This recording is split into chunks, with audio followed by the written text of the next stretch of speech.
अस्सलाम वालेकुम। अब जब हमने नेफ्रोटिक सिंड्रोम पढ़ा था उसकी प्राइमरी काजेज में चार चीजें थी, तो वो चार चीजें जो है वो अब हम डिस्कस करेंगे और one by one.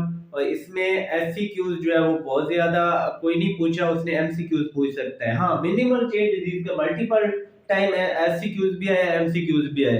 Minimal change disease children में कॉमन होती है और 90% स्टेरॉइड्स को रिस्पॉन्स करती है, ड्रामेटिक रिस्पॉन्स होता है।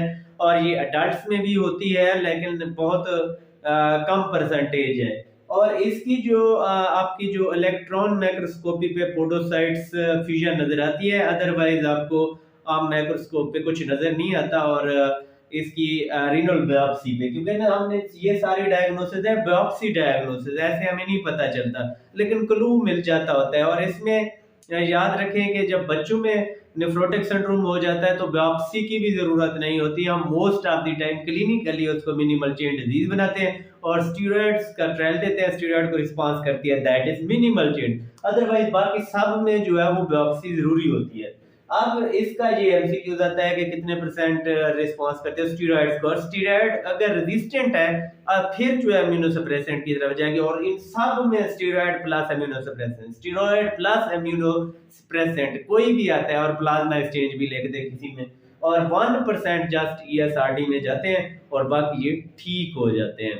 और ये नेफ्रोटिक की बच्चों में इंपॉर्टेंट का। और बड़ों में जो मेन काज है वो है मिम्ब्रेनस नेफ्रोपैथी। मिम्ब्रेनस नेफ्रोपैथी 20 to 30% अडल्ट के अंदर होती है। और इसकी इडियोपैथिक जो उसमें एक खास बात होती है, एक एंटीबॉडी पॉजिटिव होती है, उसका नाम याद रखना है, एंटी फास्फोलाइपेज A2 एंटीबॉडी। और उसके बाद जो सेकेंडरी काजेज है इसकी हेपेटाइटिस बी है, पेनिसिलामिन है। और इसकी जब हम बायोप्सी करते हैं, बायोप्सी की फाइंडिंग ना इन सब में थोड़ी थोड़ी डिफरेंट होती है, वहां से आपको क्लू मिलता है, आप पिक कर लेते हैं। इसमें थिकन जीबीएम है, थिकन जीबीएम इसमें भी है, उसमें भी हो सकती है, लेकिन इसके अंदर आईजीजी प्लस C3 डिपॉजिट होते हैं। ये आज लिख लें, रट लें कि जो मेम्ब्रेनस होती है उसमें आईजीजी प्लस C3 डिपॉजिट्स होंगे और उसकी काज बी पेंसिलामीन को इस तरह की हिस्ट्री होगी। और ये इसका ट्रीटमेंट 30% इट सेल्फ रिमिशन में चले जाते हैं और 30 to 40% जो है उनको जो है पार्शली रिमिशन में चले जाते हैं। और इनका treatment steroids, immunosuppressive therapy and इस जेल लाइक साइक्लोफॉस्फेमाइड और प्लाज्मा एक्सचेंज भी कर सकते हैं।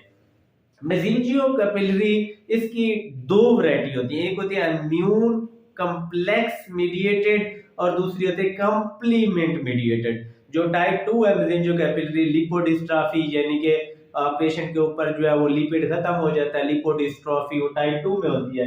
और टाइप 1 जो है इसमें एसएलई में, हेपेटाइटिस सी में और मोनोक्लोनल गैमोपैथी के अंदर जो है टाइप 1 होती है, उसमें इम्यून कम्प्लेक्स जो है वो डिपॉजिट्स होते हैं और दूसरी में कंप्लीमेंट। इसमें देखें कि मेसेंजियल के एंड कैपिलरी दोनों की प्रोलिफरेशन हो जाती है। और कैपिलरी वेल्व हमें डबल कंटोर की तरह लगती है, उसको हम कहते हैं ट्रायमलाइन पैटर्न।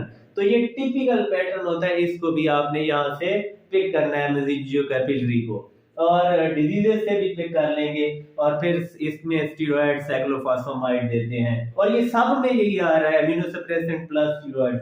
और फोकल सेगमेंटल ग्लोमेरुलोनेफ्रोसिस, ये भी इंपॉर्टेंट काज है, इसमें आईजीए नेफ्रोपैथी की में भी ये हो सकती है, ये अल्पोर्ट सिंड्रोम में भी मेसेंजियो कैपिलरी हो सकती है, सिकल सेल, एचआईवी में अगर एचआईवी की हिस्ट्री है उसके बाद आपके पेशेंट को जीएन हुआ है तो आप ये फोकल सेगमेंटल ग्लोमेरुलोनेफ्रोसिस सोचें। इस तरह आपने सोचना होता है, इस तरह पिक करना होता है, अदरवाइज इसको पिक करना मुश्किल होता है क्योंकि ये बायोप्सी डायग्नोसिस होती है।